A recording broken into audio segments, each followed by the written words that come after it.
ole tun tum chu ms word kan en hole dona mail merge kan zir dona ni ama severin Microsoft Word kan open nga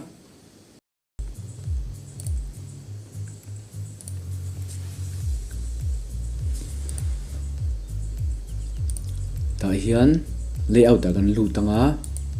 A4 kan select nga orientation in landscape kan dang margin sa kan lu tanga a margin hi kan thlap nga ta hian 2 pages per sheet hi kan select nga omzia chuan nakina avelam zong kan print nga printera a paper hi a blank lampang chok ma saturan kan da lenga hnung zong in print chok turan kan don ti da ni chu chuan ati dan chini ka soidona mailing sa kan lu tanga select recipient sa hian type a new list je kan lu tanga customize columns heta zong zong kan pai vecta ni chuan entire delete kan meta ti hian kan lo pai ta vecta chuan hei dule kan rename thia tharman kan chu thia et a hian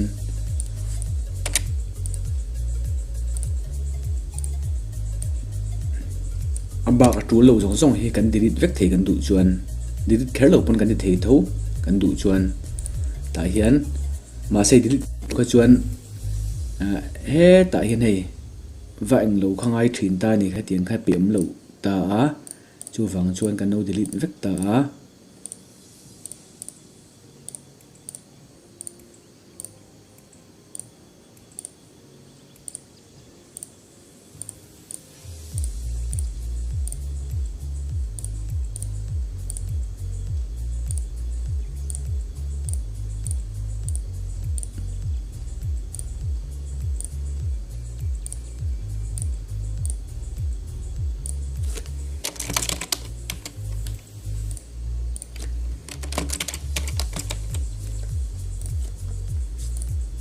ta hian kan nu chu ta ni tihlan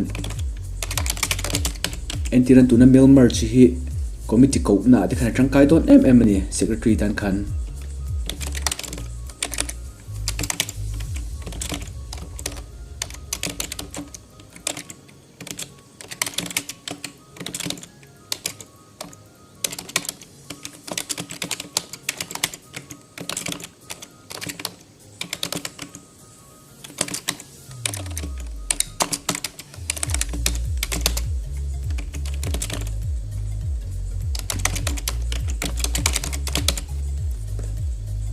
kan okay kan petanga kan du na location te tiang ta khan folder chu kan nos lu ta ta hian file name hian entinan executive committee emo ob committee members bo ani thei tian kan save don ni chuan ati dan dang ka soi le ang Microsoft Access kan lu tanga Microsoft Access taskbar ka ta sa in mu zo lo chuan ti hian ta hian in search mai don ni access di kan search so panga blank database si ka select a allocation ha kan thlang potang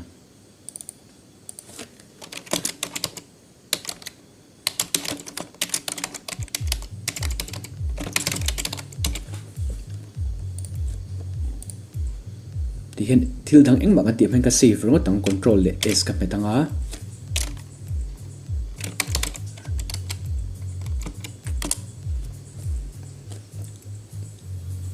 chuan view hian design view ka lu tanga entiran hi kan tu chung kan pai thia pai lo po hana thei thowa omzia chuan serial number ang khani mai ta hian masakan mo ber lem lo vaka ka kan mo lutup lem lo ta tan name ti kan chunga tan error lo pe dona ma se okay kan petang ta hian long text address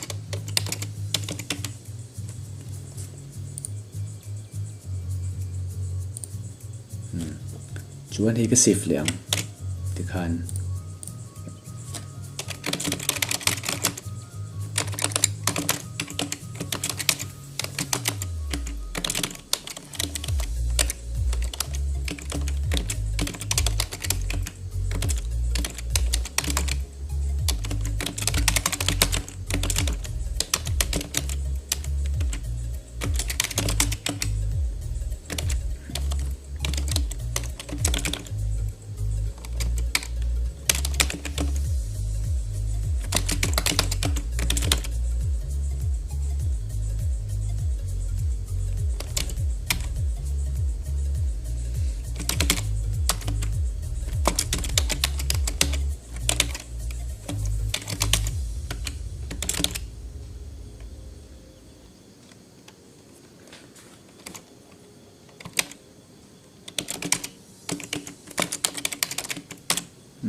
hay tin cái save liền á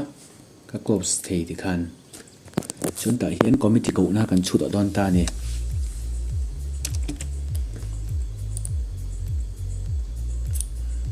đuổi 30 là đắng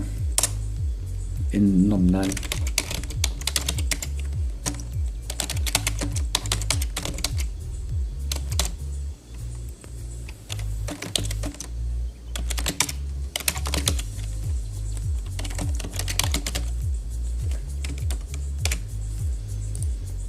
phone sẽ hi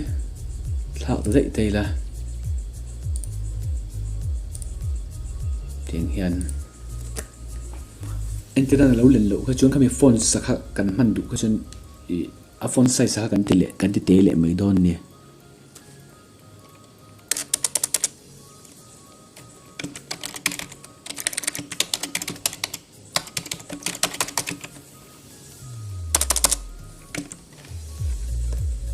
kami hi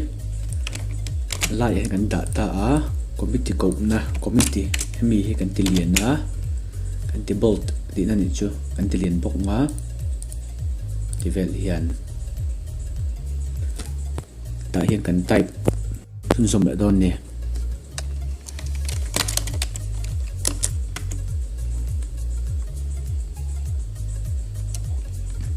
entian ta hian kan ko tur te kha an ming zia to lo khan tiếng này thầy ta nè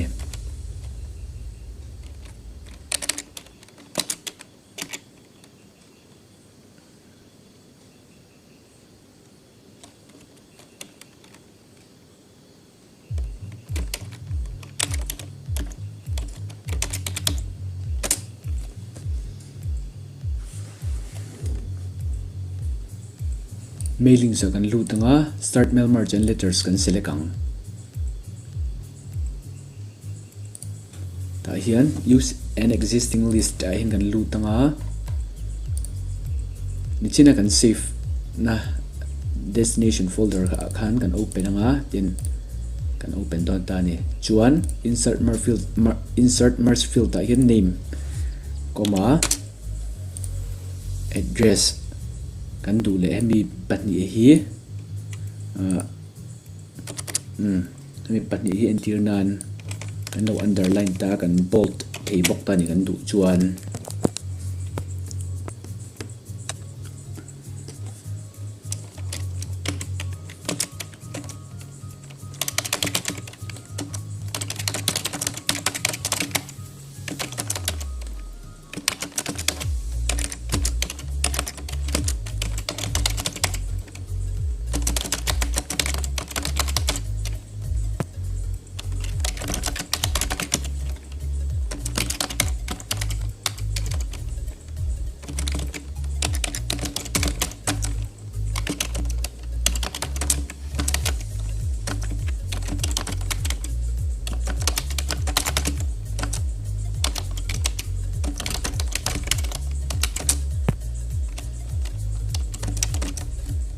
thì hian li ini eti kha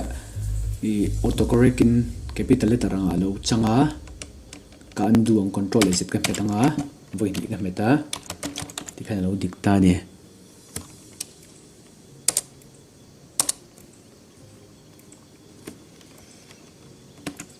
ta hian tep ka mangang chan chu apia hian tep ka man le dona wangin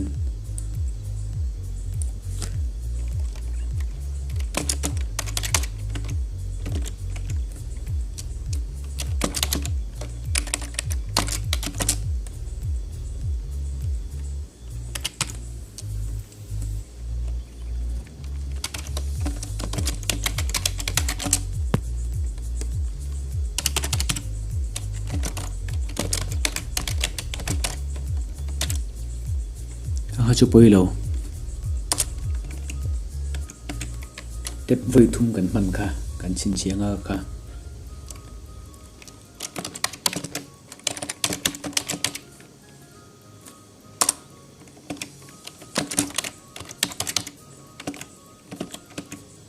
tep le a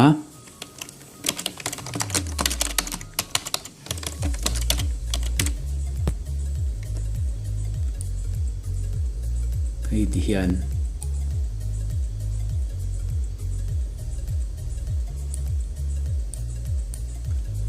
hengene ta ni helai spacing a hi ka du chung ka thlau thia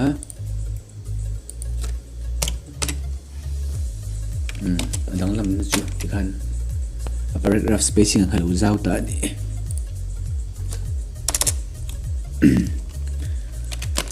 gender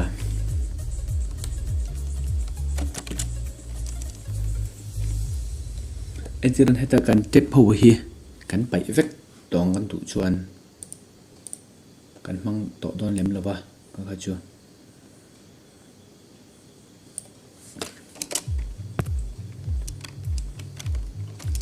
kan du le ta hian tep kan mang tep tikhan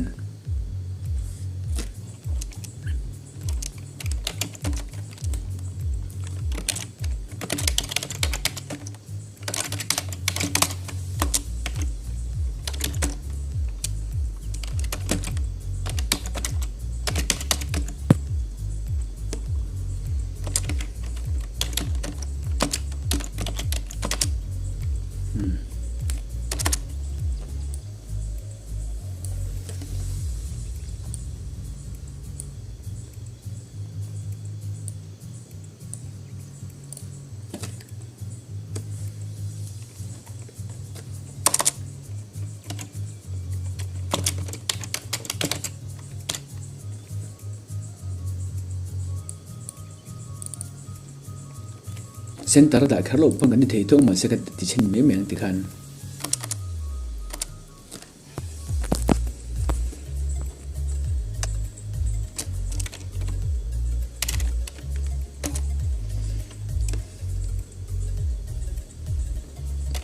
la chu chu bel pok an nei thia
ka du le hi ka justify ve kang control le je ka me khan ti khan chir nom le zual ta ni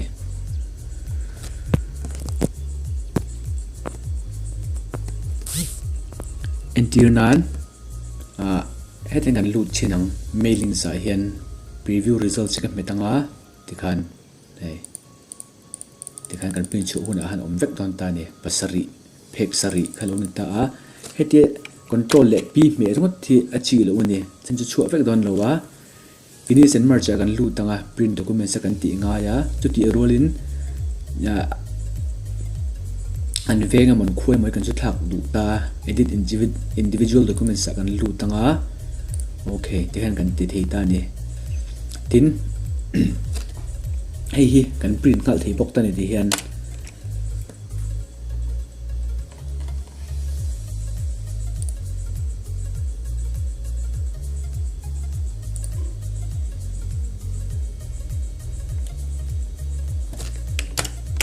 tikhan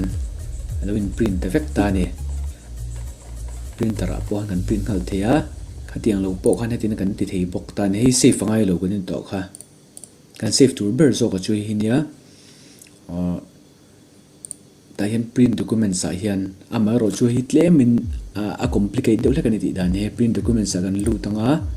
kha phek sari ka di to khai hi hei heta hian ming landan a zir hian alan vek ke print document sa kan lu tanga all hin print no ta la dik don no ta ni ka ti chinang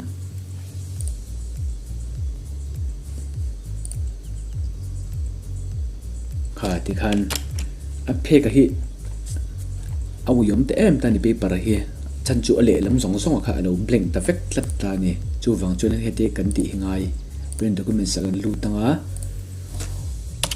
pasari ni ta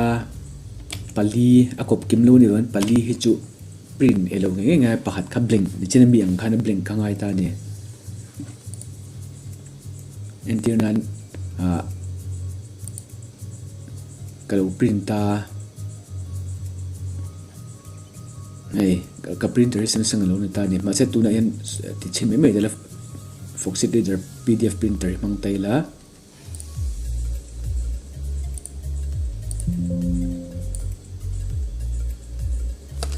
ti hen lom don ta ni entiran heta kan print chu a hi a paper hi kan da lut lenga helam pangron chuak ma sa tur hian kan da lut don ta ni paper hi kan print helam hi ron chuak vek to a chuan a paper kha helam pang print huna ron chuak ma sa tur kan da anga tian kan ti le don ta ni 5 to 7 tian han kan print vele thum don ti ani chum zia chuan printer kha kan select anga paper ni chin chuak to ale laman print ale lam blank khaw chuak ma sa turin kan tianga tiang khan alaya po thler kha alo ni mai ta ni kan save tur ber chu kan soi tong khan hi kan save tur ania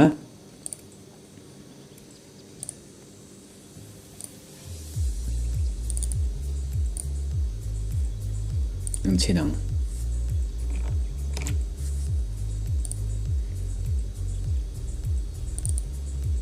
hi ni china nge committee members list khanita ni hi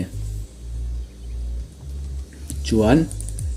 individual kan print khan ka tiang to la khan ka siam je chun ni china khan tiang khan chuak don ta ni le lama blank kan dal le laman print chuak ka le lam chuak lo kha entirnan chuak ma sa zo ta ti khan kan print le thei ta ni 5 to 7 tiang khan ma se number kop kim lo ni van pakati chu blank lo thei lo ni ti khan kan ta ala takin kan lo kat ta a ti khan kan pe thei don ti na ni chu ta hian entrance signature te po kan pen ngein kan da thei ani lo pon a digital kan da thei bok ta ni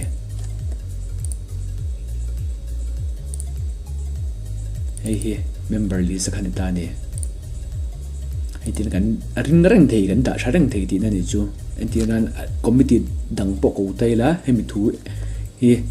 nge thu dang dai po mang don te thil dang shima po mail merge ka ti khan kan ti le thei ti na ni chu kan lo lu ta entinan a4 anga lian to pa ko te kan du chuan tiang khan mailing sa start mail merge letters recipient ta hian using existing list chuan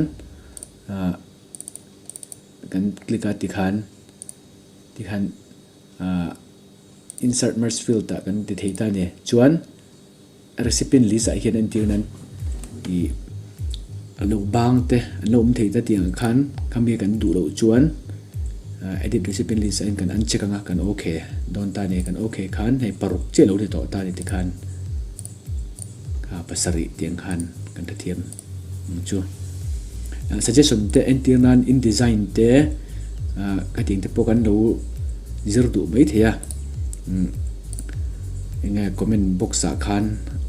a request reng ani